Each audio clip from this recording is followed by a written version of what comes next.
Quel genre de diplôme tu veux avoir? Non, c'était pas ça. Bonjour et bienvenue dans cette nouvelle vidéo. J'espère que tu vas bien. Moi, ça va un peu. Je suis juste un peu enrhumée, donc désolée pour ma voix. Mais de toute façon, je suis extrêmement ravie de te retrouver dans cette nouvelle vidéo. Ça fait assez longtemps que je n'ai pas continué avec les story time de Raïssa. Donc, nous nous retrouvons dans cette vidéo où nous allons parler de mon union avec mon époux. Souvenez-vous, dans la dernière vidéo, je vous ai raconté comment est-ce que s'est passée ma rencontre avec mon Adam. Tu peux retrouver la vidéo, tu peux retrouver la vidéo juste en bas. Je te laisse le lien en commentaire. Donc aujourd'hui, je vais te raconter comment est-ce que s'est déroulé mon mariage. Je vais te donner les détails très croustillant. Je vais également t'expliquer comment s'est fait le déroulement pour pouvoir te donner des notions en ce qui concerne le mariage en Afrique et précisément au Cameroun. Comment ça s'est passé, les déroulements, les manifestations qu'on établit, d'accord, avant d'arriver au mariage proprement dit. Ce que ça signifie pour toi, la mariée, ce que ça signifie également pour ta famille ou encore pour ta nouvelle famille, la famille dans laquelle tu rentres par l'union du mariage, ou ce que ça signifie également pour ton époux. Donc, si tu es intéressé par cette vidéo, like et surtout abonne-toi parce que des vidéos comme ça, j'en fais. Ici, nous sommes sur la chaîne des mères et des épouses. Mais bienvenue à tous les curieux qui passent par là. Du coup, après 2 ans de relation, 2 ans de connaissance, 2 ans d'études, comme on dit, vous connaissez ce qu'on dit dans le pays, non? Quel genre de diplôme tu veux avoir? Non, c'était pas ça. C'était pas ça. On ne vivait pas encore ensemble. Je vivais chez mes parents et lui vivait chez lui. Donc, du coup, après 2 ans de fréquentation, on a décidé d'officialiser les choses. Si tu veux savoir ce qui m'a amené ou ce qui nous a amené à officialiser les choses, je t'invite à aller regarder la vidéo précédente. Non, la vidéo, la vidéo où je te parle de ma rencontre avec Adam. Du coup, nous avons décidé d'officialiser les choses. Lui et moi, on n'avait vraiment pas de notion. Voilà. Je vais vous expliquer comment est-ce qu'on a géré les événements, comment est-ce que nous y sommes pris pour faire les choses. Parce que franchement, il y a eu des erreurs, bien sûr, il y a eu des erreurs. L'objectif de cette chaîne est de vous parler elle n'est pas d'insister sur les erreurs que j'ai commises, mais c'est de vous parler avec toute la transparence pour que vous puissiez détecter, pardon, pour que vous puissiez détecter les erreurs que j'ai commises ou encore que vous puissiez vous inspirer de mes histoires vraies et vécues. Donc, qui ne sont pas parfaites, mais qui sont très inspirantes parce que je suis extrêmement fière, je me sens tellement fière d'avoir vécu ce que j'ai vécu avec les hauts et les bas. Je suis tellement fière d'avoir vécu cela parce que ça a fait de moi quelqu'un. Vous aurez le temps de découvrir tout ça. Let's go! Le toqué porte. Alors, nous avons commencé par là. Le toqué porte chez les Bantous, chez nous les Bantous. Il s'agit d'une cérémonie pendant laquelle la, la, la jeune fille, voilà, la jeune fille appelée à aller en mariage, va recevoir chez ses parents à elle la famille de son fiancé. D'accord. Donc, nous l'avons organisé en ce qui concerne mon union avec mon époux. On avait vraiment mis l'accent sur le fait de bien faire les choses, mon époux et moi. Mon fiancé et moi à cette époque-là. Donc, c'était très important pour nous de bien faire les choses, d'honorer surtout nos parents, d'honorer nos familles, de leur donner la place qui leur est due. Je suis vraiment reconnaissante parce que cela émanait de la bonne éducation qu'a reçue mon époux et la bonne éducation que j'ai reçue également parce que on n'a pas discuté dessus, on n'a pas tiraillé dessus. C'était pas oui, je veux ça, non, je veux ça. Vraiment, c'était clair pour nous deux qu'il fallait honorer nos familles. C'était clair pour nous deux que le mariage est l'union de deux familles.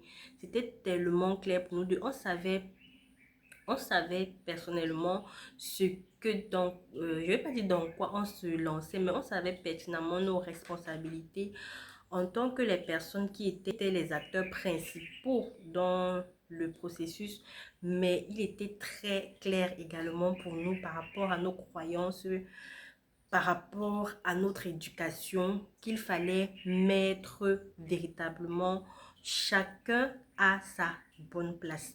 Donc, du coup, c'est pourquoi nous avons commencé par un toqué-porte, bien évidemment, comme ça se passe chez nous les Vantaux. Donc, le toqué-porte, la famille de la jeune fille, dans ma famille, se réunit et on fait la cuisine, on essaye vraiment pas, c'était pas ouf, hein, c'était pas quelque chose c'était une cérémonie super extraordinaire. On est resté vraiment dans la convivialité, la simplicité. L'objectif, c'était vraiment de ne pas renvoyer. On n'était pas centré sur l'image à renvoyer dans le sens où il fallait trop en faire. On était centré sur le fait qu'il fallait essayer de rester le plus sobre possible pour permettre à chacun d'être soi-même. Voilà. Donc, du coup, c'était assez simple, c'était assez convivial, un peu comme un simple dîner de réunion de famille, tout simplement.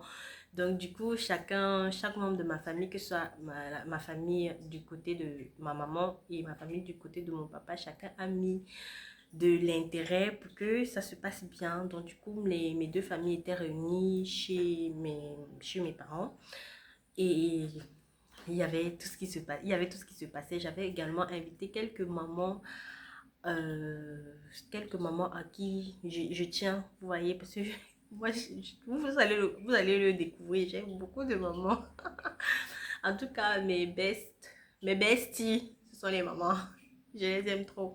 Donc, du coup, voilà, la cérémonie s'est super bien passée. On a fait la préparation de la cérémonie du toqué porte s'est super bien passée. On a cuisiné, entre autres, on a cuisiné les mets de chez nous. Je pense qu'il y avait du coquille, il y avait du riz, il y avait du condré du porc, je crois. Je me souviens plus très bien des menus, mais voilà, quelque chose, c'était à peu près, c'était vraiment dans la convivialité. Je me souviens, il y avait aussi des cacahuètes à grignoter qui venaient spécialement de mon village, qui avaient été fait par ma grand-mère. Et c'était vraiment, vous voyez un petit peu, c'était des touches vraiment, vraiment dans la simplicité, mais avec des touches avec des touches de sentiment dans les gestes qui sont faits vraiment pour dire que c'est apprêté avec le cœur, c'est pas grand chose mais c'est apprêté avec le cœur. C'est un peu ça le toqué porte, franchement, juste mettre un intérêt, comment je vais dire ça, un intérêt sentimental, montrer l'amour que vous avez. Donc ma famille me montrait de l'amour au travers des gestes qu'ils faisaient pour que la famille de mon fiancé en arrivant puisse cerner et voir l'amour qui circule entre nous parce que l'objectif est que la famille de mon époux vienne rencontrer ma famille à moi, qu'ils apprennent à se connaître. Par exemple, que si ma future belle-maman rencontre une de mes cousines dans la rue, qu'elle puisse dire, ah oui, voilà la cousine de sa future belle-fille et que ce soit comme la famille, que je sais pas, que ma cousine ou ma soeur, ma mère ne la voie pas en haute et puis elles ne se connaissent pas. Donc, que ce soit vraiment la famille, que chacun apprenne à connaître l'autre, que ce ne soit pas forcément au travers de moi que ma future famille rencontre je veux dire, je ne serais pas obligée de faire les présentations. Maman, je te présente mon oncle, je te présente. Non, non, vraiment, c'était ouvert. C'est exactement ce qui est attendu à cette cérémonie. Donc, du coup, après avoir fait la cuisine, préparé la maison et tout, je n'avais pas fait de préparation spéciale à mon niveau. Je m'étais juste mise propre, hygiène, impec et tout, juste bien quoi. Et voilà, du coup, la famille de mon époux, de mon fiancé, ils sont arrivés ce jour-là à l'heure, vraiment à l'heure. Ils étaient arrivés ce jour vers un truc comme 17 heures par là. Il faut noter également que dans le déroulement du toqué porte, la famille de la fiancée, donc ma famille cuisine, et c'est la famille de mon fiancé qui vient donner à boire. Franchement, c'est la partie que j'aime. C'est la famille de mon fiancé qui vient donner à boire, qui vient donner la boisson. Donc, on n'apprête absolument aucune boisson.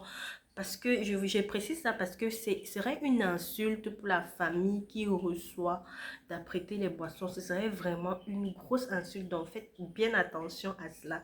C'est très important pour cette occasion-là. Donc, du coup, pendant le toqué porte, quand la famille de mon fiancé sont arrivés, ma belle-maman, j'aime pas trop l'appeler comme ça parce que franchement, c'est une mère pour moi. Mais pour les besoins d'information et de cohérence, je vais bien préciser la maman de mon époux, ma belle-maman du coup. Donc, ma belle-maman est arrivée, puisque c'est une dame qui adore chanter, particulièrement les musiques chrétiennes, puisque c'est une chrétienne convaincue. Du coup, elle est arrivée et ce qui m'a plu, c'est qu'elle chantait les musiques chrétiennes, mais c'était pas en français, c'était en son dialecte. Parce que du coup, mon époux et moi ne sommes pas du même... comment je vais dire ça?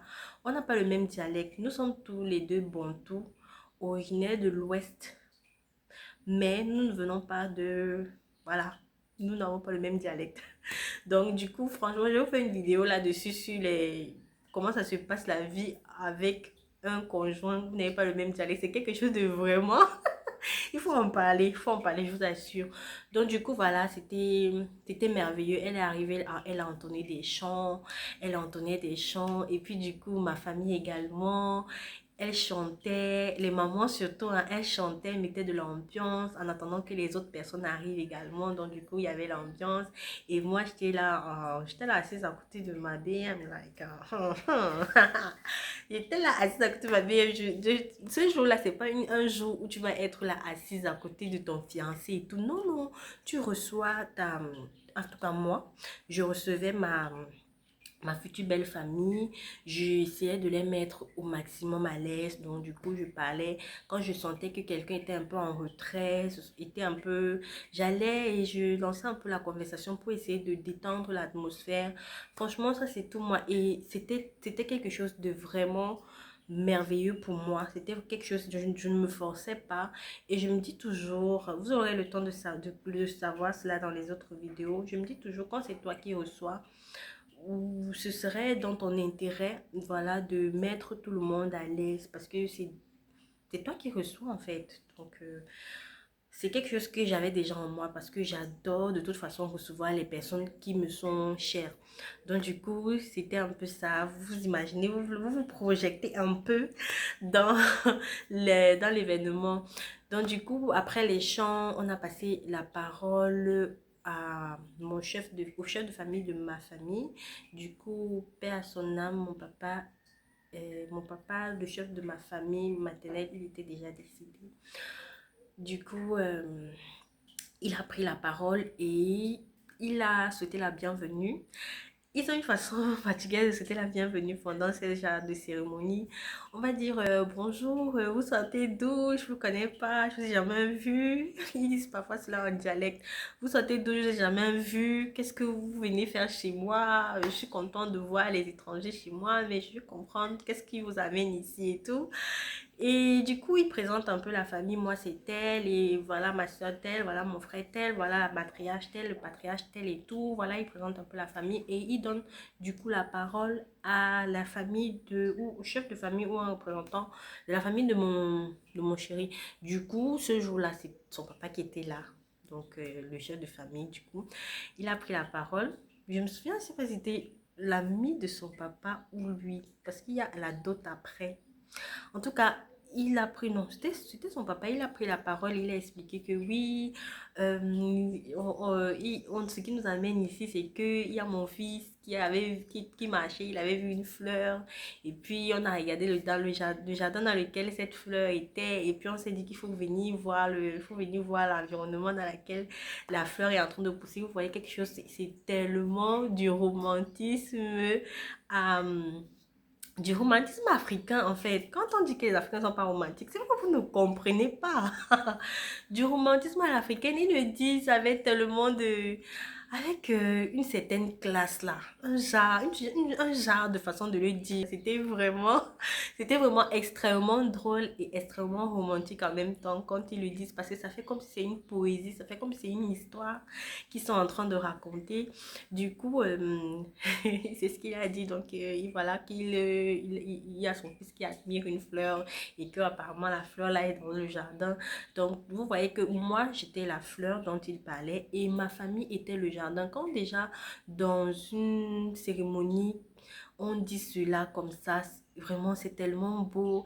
Et tu vous sentez les émotions. C'est vrai que parfois, c'est pas forcément